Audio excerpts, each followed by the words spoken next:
ಉತ್ತರ ಕನ್ನಡ ಜಿಲ್ಲೆಯಲ್ಲಿ ಧಾರಾಕಾರ ಮಳೆ ಆಗ್ತಾ ಇರೋದ್ರಿಂದ ಸಾಕಷ್ಟು ಅವಾಂತರಗಳು 7 ಜನ ಸಮಾಧಿಯಾಗಿ ಹೋಗಿದ್ದಾರೆ ಗುಡ್ಡ ಕುಸಿತದಿಂದಾಗಿ 4 ಮೃತದೇಹ ಆಚೆ ತೆರೆಯಲಾಗಿದೆ ಬಟ್ 3 ಮೃತದೇಹಕ್ಕಾಗಿ ಕಾರ್ಯಾಚರಣೆ ನಡೆಸಲಾಗ್ತಾ ಇತ್ತು ಬಟ್ ಕಾರ್ಯಾಚರಣೆಗೆ ಮಳೆಯೇ ಅಡ್ಡಿ ಆಗಿದೆ ಅನ್ನೋದರ ಡೀಟೇಲ್ ಸಿಗ್ತಾ ಇದೆ ಉತ್ತರ ಕನ್ನಡ ಜಿಲ್ಲೆಯಲ್ಲಿ ಮರಣ ಮಳೆ ಗುಡ್ಡ ಕುಸಿದು 7 ಮಂದಿ ಸಮಾಧಿಯಾಗಿದ್ದಾರೆ ಮಂಗಳೂರು ಗೋವಾ ಹೈವೇನಲ್ಲಿ ಸಂಭವಿಸಿರುವಂತಹ ದುರಂತ ಇದು ಉಳಿದವರ ಪತ್ತೆಗೆ ಶೋಧ ಕಾರ್ಯಾಚರಣೆ ಮುಂದುವರಿತಾ ಇದೆ ಸ್ಥಳದಲ್ಲಿ ಮನೆ ಚಹಾದ ಅಂಗಡಿ ಮಣ್ಣು ನದಿ ಪಾಲಾಗಿದೆ ಮನೆಗಳಿಗೆ ನದಿ ನೀರು ನುಗ್ಗಿ ದೊಡ್ಡ ಮಟ್ಟದ ಅವಾಂತರ ಸೃಷ್ಟಿಯಾಗಿದೆ ಮೃತ ಕುಟುಂಬಕ್ಕೆ ಸರ್ಕಾರದಿಂದ ತಲಾ 5 ಲಕ್ಷ ರೂಪಾಯಿ ಪರಿಹಾರದ ಘೋಷಣೆ ಆಯಿತು ಬಟ್ ಪ್ರಶ್ನೆ ಇದ್ದಿದ್ದು ಪ್ರತಿ ಬಾರಿ ಕೂಡ ಈ ರೀತಿ ಮಳೆ ಬಂದಾಗ ಕೃತಕ ನೆರೆ ಸೃಷ್ಟಿಯಾಗುತ್ತೆ ಈ ರೀತಿ ಪರಿಸ್ಥಿತಿಯನ್ನ ಪದೇ ಪದೇ ನಾವು ಫೇಸ್ ಮಾಡ್ತಾ ಬಂದಿದ್ದೀವಿ ಆದ್ರೆ ಯಾವಾಗಪ್ಪ ಭಯ ಆಗೋದಕ್ಕೆ ಶುರುವಾಗುತ್ತೆ ಆತಂಕ ಆಗೋದಕ್ಕೆ ಶುರುವಾಗುತ್ತೆ ಅಂದ್ರೆ ಈ ರೀತಿ ಗುಡ್ಡ ಕುಸಿದು 7 ಜನ ಸಮಾಧಿಯಾಗಿ ಹೋಗಿದ್ದಾರೆ ಈ ಗುಡ್ಡ ಕುಸಿತದ ಭೀತಿನೇ ಅಲ್ಲಿ ಆವರಿಸ್ಕೊಂಡಿರೋದು ಈ ಮನೆಗಳಿಗೆ ನೀರು ನುಗ್ಗೋದು ತಗ್ಗು ಪ್ರದೇಶಗಳಲ್ಲಿ ನೀರು ನಿಂತ್ಕೊಳ್ಳೋದು ಹಳ್ಳ ಕೊಳ್ಳಗಳ ನಿರ್ಮಾಣ ಆಗೋದು ಇದೆಲ್ಲವೂ ಕೂಡ ಕೃತಕ ನೆರೆ ಅಂತ ಅಂತಾರೆ ಆ ಭಾಗದಲ್ಲಿ ಆದರೆ ಕೃತಕ ನೆರೆ ಬಂದು ಹೀಗೆ ಹೋದ್ರೆ ಪರವಾಗಿಲ್ಲ ಆದರೆ ಇಷ್ಟು ಜನರನ್ನ ಕರ್ಕೊಂಡು ಹೋಗೋದು ಇಷ್ಟು ಜನ ಜೀವ ಕಳ್ಕೊಳ್ಳೋದು ಅಂದ್ರೆ ಸಹಜವಾಗಿ ಆತಂಕದ ವಾತಾವರಣ ಭಯದ ವಾತಾವರಣ 4 ಜನರನ್ನ ಆಚೆ ತೆಗೆಯಲಾಗಿದೆ ಅಂದ್ರೆ 4 ಜನರ ಮೃತದೇಹವನ್ನ ಆಚೆ ತೆರೆಯಲಾಗಿದೆ ಬಟ್ 3 ಮೃತದೇಹಕ್ಕಾಗಿ ಈಗ ಶೋಧ ಕಾರ್ಯಾಚರಣೆ ಸ್ಥಳದಲ್ಲಿ ಆಗ್ತಾ ಇದ್ರೂ ಕೂಡ ಮಳೆಯೇ ಅಡ್ಡಿ ಆಗ್ತಾ ಇದೆ ಶೋಧಕ್ಕೆ ಅನ್ನೋದರ ಡೀಟೇಲ್ ಸಿಗ್ತಾ ಇದೆ ಒಂದು ಕಡೆ ಸರ್ಕಾರವು ಕೂಡ ಮೃತ ಕುಟುಂಬಕ್ಕೆ 5 ಲಕ್ಷ ರೂಪಾಯಿ ಪರಿಹಾರದ ಘೋಷಣೆ ಕೂಡ ಮಾಡಿದೆ ಮತ್ತೊಂದು ಅಪ್ಡೇಟ್ ಲಭ್ಯವಾಗ್ತಾ ಇದೆ ಅಂಕೋಲಾದ ಶಿರೂರಿನಲ್ಲಿ ಗುಡ್ಡ ಕುಸಿತ ಪ್ರಕರಣಕ್ಕೆ ಸಂಬಂಧಪಟ್ಟಂತೆ ಅವೈಜ್ಞಾನಿಕ ಕಾಮಗಾರಿಯಿಂದ ಗುಡ್ಡ ಕುಸಿತದ ಆರೋಪ ಕೇಳೋದಕ್ಕೆ ಸಿಗ್ತಾ ಇದೆ ಐಆರ್ಬಿ ಆಡಳಿತ ಮಂಡಳಿ ವಿರುದ್ಧ ದೂರು ಕೂಡ ದಾಖಲಾಗಿದೆ ಅಂತೆ ಉತ್ತರ ಕನ್ನಡ ಜಿಲ್ಲೆ ಅಂಕೋಲಾ ತಾಲೂಕಿನ ಗ್ರಾಮ ಅವೈಜ್ಞಾನಿಕ ಕಾಮಗಾರಿ ನಿನ್ನೆ ಗುಡ್ಡ ಕುಸಿತದಿಂದ 5 ಸಾವನ್ನಪ್ಪಿದ್ರು ಒಂದೇ ಕುಟುಂಬದ 5 ಮೃತಪಟ್ಟಿದ್ರು ಹಾಗಾಗಿ ದೊಡ್ಡ ಮಟ್ಟದ ಆಕ್ರೋಶ ಇದೆಷ್ಟಕ್ಕೆಲ್ಲ ಕಾರಣ ಅವೈಜ್ಞಾನಿಕ ಕಾಮಗಾರಿ ಆಗಿದೆ ಅನ್ನುವಂಥ ಗಂಭೀರ ಆರೋಪ ಈ ಆರೋಪಕ್ಕೆ ಸಂಬಂಧಪಟ್ಟಂತೆ ಈಗ ಆಲ್ರೆಡಿ ದೂರು ಕೂಡ ದಾಖಲಾಗಿದೆ ಅಂತೆ ಐಆರ್ಬಿ ಆಡಳಿತ ಮಂಡಳಿಯ ವಿರುದ್ಧ 7 ಜನ ಜಲಸಮಾಧಿ ಆಗಿರೋದು ಬಟ್ 5 ಅದರಲ್ಲಿ ಒಂದೇ ಕುಟುಂಬಕ್ಕೆ ಸೇರಿದವರು ಅವೈಜ್ಞಾನಿಕ ಕಾಮಗಾರಿ ಅಂದ್ರೆ ಹೇಗಾಗಿದೆ ಅನ್ನೋದು ಇನ್ನಷ್ಟೇ ಆ ಬಗ್ಗೆ ಮಾಹಿತಿ ಸಿಗಬೇಕು ಯಾಕಿಂತದೊಂದು ಆರೋಪ ಕೇಳೋದಕ್ಕೆ ಸಿಗ್ತಾ ಇದೆ ಅಂತ ಸಹಜವಾಗಿ ಆ ಭಾಗದಲ್ಲೆಲ್ಲ ಎಲ್ಲ ಕಡೆ ಗುಡ್ಡ ಕುಸಿತ ಆಗೋದು ಸಹಜ ಅಂತ ಹೇಳ್ತೀವಿ ಆದರೆ ಬಹುತೇಕ ಕಡೆ ಈ ರೀತಿ ಅವೈಜ್ಞಾನಿಕ ಕಾಮಗಾರಿಗಳಾಗಿದೆಯಾ ಆ ಕಾರಣಕ್ಕೆ ಜನ ಜೀವ ಕಳೆದುಕೊಳ್ಳುವಂತಹ ಪರಿಸ್ಥಿತಿ ಬಂದೊದಗಿದೆಯಾ ಈ ಪ್ರಶ್ನೆ ಇದೆ ಇನ್ನಷ್ಟೇ ಮಾಹಿತಿ ಸಿಗಬೇಕು ದೃಶ್ಯ ನಾವು ಗಮನಿಸ್ತಾ ಇದ್ವಿ ಎತ್ತ ಕಣ್ಣು ಹಾಯಿಸಿದ್ರು ಕೂಡ ನೀರು ಅನ್ನುವಂತಹ ಪರಿಸ್ಥಿತಿ ಉತ್ತರ ಕನ್ನಡ ಜಿಲ್ಲೆಯಲ್ಲಿ ಈ ಬಗ್ಗೆ ಮತ್ತಷ್ಟು ಡೀಟೇಲ್ಸ್ ಅನ್ನ ಕೊಡ್ತಾ ಹೋಗ್ತಾರೆ ನಮ್ಮ ಪ್ರತಿನಿಧಿ ಶೇಷಗಿರಿ ದೂರವಾಣಿ ಸಂಪರ್ಕದಲ್ಲಿ ಶೇಷಗಿರಿ ಈಗ ಗುಡ್ಡ ಕುಸಿತಕ್ಕೆ ಅವೈಜ್ಞಾನಿಕ ಕಾಮಗಾರಿ ಅನ್ನುವಂಥ ಗಂಭೀರ ಆರೋಪ ಕೇಳೋದು ಸಿಗ್ತಾ ಇದೆ ಆ ರೀತಿ ಕಾಮಗಾರಿ ಆಗಿತ್ತಾ ಯಾಕಿಂತದೊಂದು ಆರೋಪ ಏನ್ ಬೆಳವಣಿಗೆ ಆಗಿದೆ ಡೀಟೇಲ್ಸ್ ಕೊಡಬಹುದಾ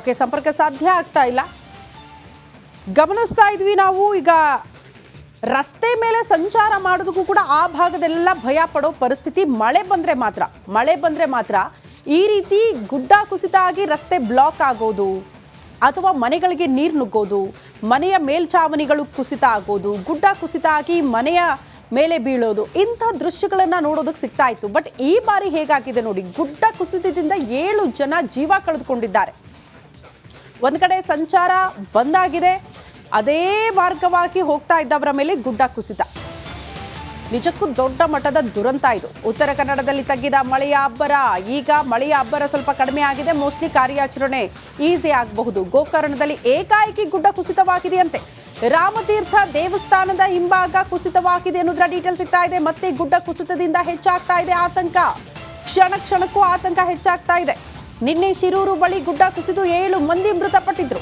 ಉತ್ತರ ಕನ್ನಡದಲ್ಲಿ ಈಗ ಮಳೆಯ ಅಬ್ಬರ ಕಡಿಮೆ ಆದ್ರೂ ಕೂಡ ಈ ಗುಡ್ಡ ಕುಸಿತ ಆಗಿದೆ ಗೋಕರ್ಣದಲ್ಲಿ ಗುಡ್ಡ ಕುಸಿತವೇ ದೊಡ್ಡ ಮಟ್ಟದ ಆತಂಕ ಭಯ ಹುಟ್ಟಿಸ್ಬಿಟ್ಟಿದೆ ಜನರಲ್ಲಿ ಯಾವ ಕ್ಷಣಕ್ಕೆ ಎಲ್ಲಿ ಗುಡ್ಡ ಕುಸಿತ ಆಗುತ್ತೋ ಗೊತ್ತೇ ಆಗಲ್ಲ ನೋಡಿ ಯಾವ ರೀತಿ ಗುಡ್ಡ ಕುಸಿತ ಆಗಿದೆ ಆ ದೃಶ್ಯವನ್ನ ಕೂಡ ನಿಮ್ಮ ಮುಂದೆ ಇಡ್ತಾ ಇದ್ದೀವಿ ಸಹಜವಾಗಿ ಜನರಲ್ಲಿ ಆತಂಕ. ಮನೆ ಬಿಟ್ಟು ಹೊರಗಡೆ ಬಂದ್ರೆ ಎಲ್ಲಿ ಯಾವ ರೀತಿ ಆಗುತ್ತೋ, ಎಂತಹ ಪರಿಸ್ಥಿತಿನ ಫೇಸ್ ಮಾಡಬೇಕಾಗುತ್ತೋ ಗೊತ್ತಿಲ್ಲ. ಅಂಥ ವಾತಾವರಣ ಸೃಷ್ಟಿಯಾಗ್ಬಿಟ್ಟಿದೆ. ಒಂದ್ ಕಡೆ 7 ಜನ ಮೃತಪಟ್ಟಿದ್ದು ಅವೈಜ್ಞಾನಿಕ ಕಾಮಗಾರಿ ಅನ್ನುವಂಥ ಗಂಭೀರ ಆರೋಪ. ಈ ಕಡೆ ನೋಡಿ, ಇದ್ದಕ್ಕಿದ್ದಂತೆ ಗೋಕರ್ಣದಲ್ಲಿ ಗುಡ್ಡ ಕುಸಿತ ಆಗಿದೆ. ಇದಕ್ಕೆ ಕಾರಣ ಏನು ಅನ್ನುವಂಥ ಪ್ರಶ್ನೆಗೆ ನಿರಂತರ ಮಳೆಯಿಂದಾಗಿ ಸಹಜವಾಗಿ ಆ ಭಾಗದಲ್ಲಿ ಗುಡ್ಡ ಕುಸಿತ ಆಗುತ್ತೆ. ಕಾರಣ ಈ ಮಣ್ಣಿನಿಂದ ಆವೃತವಾಗಿರುವಂತಹ ಗುಡ್ಡಗಳು ಮಳೆ ನಿರಂತರವಾಗಿ ಬರ್ತಾ ಇರೋದ್ರಿಂದ ಆ ಮಣ್ಣು ನೆನೆದು ಅದು ಕುಸಿತವಾಗುವಂತಹ ಸಾಧ್ಯತೆಗಳು, ಅಂಥ ದೃಶ್ಯಗಳು ನೋಡೋದಕ್ಕೆ ಸಿಗ್ತಾ ಇದೆ. ನಿಜಕ್ಕೂ ದೊಡ್ಡ ಮಟ್ಟದ ದುರಂತ ಇದು. ಉತ್ತರ ಕನ್ನಡದಲ್ಲಿ ತಗ್ಗಿದ ಮಳೆಯ ಅಬ್ಬರ. ಈಗ ಮಳೆಯ ಅಬ್ಬರ ಸ್ವಲ್ಪ ಕಡಿಮೆ ಆಗಿದೆ. ಮೋಸ್ಟ್ಲಿ ಕಾರ್ಯಾಚರಣೆ ಈಸಿ ಆಗಬಹುದು. ಗೋಕರ್ಣದಲ್ಲಿ ಏಕಾಏಕಿ ಗುಡ್ಡ ಕುಸಿತವಾಗಿದೆಯಂತೆ. ರಾಮತೀರ್ಥ ದೇವಸ್ಥಾನದ ಹಿಂಭಾಗ ಕುಸಿತವಾಗಿದೆ ಅನ್ನೋದ್ರ ಡೀಟೇಲ್ ಸಿಗ್ತಾ ಇದೆ. ಮತ್ತೆ ಗುಡ್ಡ ಕುಸಿತದಿಂದ ಹೆಚ್ಚಾಗ್ತಾ ಇದೆ ಆತಂಕ. ಕ್ಷಣ ಕ್ಷಣಕ್ಕೂ ಆತಂಕ ಹೆಚ್ಚಾಗ್ತಾ ಇದೆ. ನಿನ್ನೆ ಶಿರೂರು ಬಳಿ ಗುಡ್ಡ ಕುಸಿದು 7 ಮಂದಿ ಮೃತಪಟ್ಟಿದ್ರು. ಉತ್ತರ ಕನ್ನಡದಲ್ಲಿ ಈಗ ಮಳೆಯ ಅಬ್ಬರ ಕಡಿಮೆ ಆದ್ರೂ ಕೂಡ ಈ ಗುಡ್ಡ ಕುಸಿತ ಆಗಿದೆ. ಗೋಕರ್ಣದಲ್ಲಿ ಗುಡ್ಡ ಕುಸಿತವೇ ದೊಡ್ಡ ಮಟ್ಟದ ಆತಂಕ, ಭಯ ಹುಟ್ಟಿಸ್ಬಿಟ್ಟಿದೆ ಜನರಲ್ಲಿ. ಯಾವ ಕ್ಷಣಕ್ಕೆ ಎಲ್ಲಿ ಗುಡ್ಡ ಕುಸಿತ ಆಗುತ್ತೋ ಗೊತ್ತೇ ಆಗಲ್ಲ. ನೋಡಿ ಯಾವ ರೀತಿ ಗುಡ್ಡ ಕುಸಿತ ಆಗಿದೆ. ಆ ದೃಶ್ಯವನ್ನ ಕೂಡ ನಿಮ್ಮ ಮುಂದೆ ಇಡ್ತಾ ಇದ್ದೀವಿ. ಸಹಜವಾಗಿ ಜನರಲ್ಲಿ ಆತಂಕ. ಮನೆ ಬಿಟ್ಟು ಹೊರಗಡೆ ಬಂದ್ರೆ ಎಲ್ಲಿ ಯಾವ ರೀತಿ ಆಗುತ್ತೋ, ಎಂತಹ ಪರಿಸ್ಥಿತಿನ ಫೇಸ್ ಮಾಡಬೇಕಾಗುತ್ತೋ ಗೊತ್ತಿಲ್ಲ. ಅಂಥ ವಾತಾವರಣ ಸೃಷ್ಟಿಯಾಗ್ಬಿಟ್ಟಿದೆ. ಒಂದ್ ಕಡೆ 7 ಜನ ಮೃತಪಟ್ಟಿದ್ದು ಅವೈಜ್ಞಾನಿಕ ಕಾಮಗಾರಿ ಅನ್ನುವಂಥ ಗಂಭೀರ ಆರೋಪ. ಈ ಕಡೆ ನೋಡಿ, ಇದ್ದಕ್ಕಿದ್ದಂತೆ ಗೋಕರ್ಣದಲ್ಲಿ ಗುಡ್ಡ ಕುಸಿತ ಆಗಿದೆ. ಇದಕ್ಕೆ ಕಾರಣ ಏನು ಅನ್ನುವಂಥ ಪ್ರಶ್ನೆಗೆ ನಿರಂತರ ಮಳೆಯಿಂದಾಗಿ ಸಹಜವಾಗಿ ಆ ಭಾಗದಲ್ಲಿ ಗುಡ್ಡ ಕುಸಿತ ಆಗುತ್ತೆ. ಕಾರಣ ಈ ಮಣ್ಣಿನಿಂದ ಆವೃತವಾಗಿರುವಂತಹ ಗುಡ್ಡಗಳು ಮಳೆ ನಿರಂತರವಾಗಿ ಬರ್ತಾ ಇರೋದ್ರಿಂದ ಆ ಮಣ್ಣು ನೆನೆದು ಅದು ಕುಸಿತವಾಗುವಂತಹ ಸಾಧ್ಯತೆಗಳು, ಅಂಥ ದೃಶ್ಯಗಳು ನೋಡೋದಕ್ಕೆ ಸಿಗ್ತಾ ಇದೆ.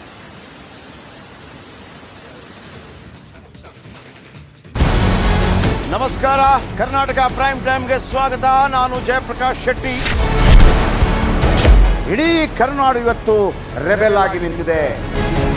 ಈ ಹಗರಣಗಳನ್ನು ಸದನದಲ್ಲಿ ಪ್ರಸ್ತಾಪ ಮಾಡಲು ಕೂಡ ಕಾಂಗ್ರೆಸ್ ಹಿಂದೇಟು ಹಾಕಿದ್ದೇಕೆ? ನಿಮ್ಗೆ ಸಂಬಳ ಅದಕ್ಕೆ, ನಿಮಗೆ ವಾಹನ ಅದಕ್ಕೆ, ನಿಮಗೆ ವೆಪನ್ ಅದಕ್ಕೆ, ನೀವು ಅದನ್ನು ಸೆರೆ ಹಿಡಿಬೇಕಾಗಿತ್ತು. ನೀವು ವಿದ್ಯುತ್ ಬರ ಇದೆ ಅಂತ ಹೇಳ್ತಾ ಇದ್ದೀರಿ. ಎಲ್ಲಿ ಬರ ಇದೆ ನೀವು ಹೇಳಬೇಕು. ಪಾಕಿಸ್ತಾನ್ ಆಕ್ಯುಪೈಡ್ ಕಾಶ್ಮೀರ್ ಅದು ಎಂದೆಂದಿಗೂ ನಮ್ಮದು. 40 ಮೆಷಿನ್ಗಳು ತಂದಿತ್ತು ನೋಟ್ ಎಣಿಸುವುದಕ್ಕೆ, ಅದೇ ಹಾಳಾಯಿತು. ಮಥುರಾದ ಗಲಾಟೆ ಇದೆಯಲ್ಲ, ಅದು ಸ್ಥಳೀಯವಾಗಿ ಕೂತು ಪರಿಹರಿಸಬಹುದಾದಂಥ ಕಾನೂನಿದೆ. ಗ್ಯಾರಂಟಿ ಯೋಜನೆಯಿಂದ ನಷ್ಟ ಆಗಿದೆ, ಲಾಭ ಆಗಿದೆ, ದಯವಿಟ್ಟು ಹೇಳಿ. Dawood Ibrahim most wanted criminal ಯಾವಾಗಾದ ಅಂದರೆ ಇಲ್ಲಿ ತನಕ ಭಾರತ ದೇಶದಲ್ಲಿ ಓರ್ವ ದಲಿತ ಪ್ರಧಾನಿಯಾದಂಥ ಇತಿಹಾಸವೇ ಇಲ್ಲ.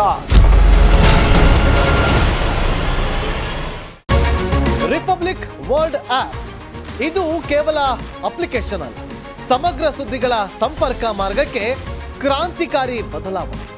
ರಿಪಬ್ಲಿಕ್ ವರ್ಲ್ಡ್ ಆಪ್ ಕೇವಲ ಸುದ್ದಿ ಅಪ್ಲಿಕೇಶನ್ ಅನ್ನ ಪರಿಚಯ ಮಾಡ್ತಾ ಇಲ್ಲ, ಬದಲಾಗಿ ಡಿಜಿಟಲ್ ಸುದ್ದಿ ಬಳಕೆಯ ಹೊಸ ಯುಗಕ್ಕೆ ನಾಂದಿ ಹಾಡ್ತಾ ಇದೆ. ಇದೊಂದು ಬ್ರೇಕಿಂಗ್ ನ್ಯೂಸ್, ಪ್ರಭಾವಶಾಲಿ ಕಾರ್ಯಕ್ರಮಗಳಿಗೆ ಗಟ್ಟಿಯಾದ ವೇದಿಕೆ. ರಿಪಬ್ಲಿಕ್ ವರ್ಲ್ಡ್ ಅಪ್ಲಿಕೇಶನ್ ಈಗ ಲೈವ್ ಆಗಿದೆ. ಗೂಗಲ್ ಪ್ಲೇ ಸ್ಟೋರ್ ಮತ್ತು ಆಪಲ್ ಆಪ್ ಸ್ಟೋರ್ ಎರಡರಲ್ಲೂ ಲಭ್ಯವಿದೆ.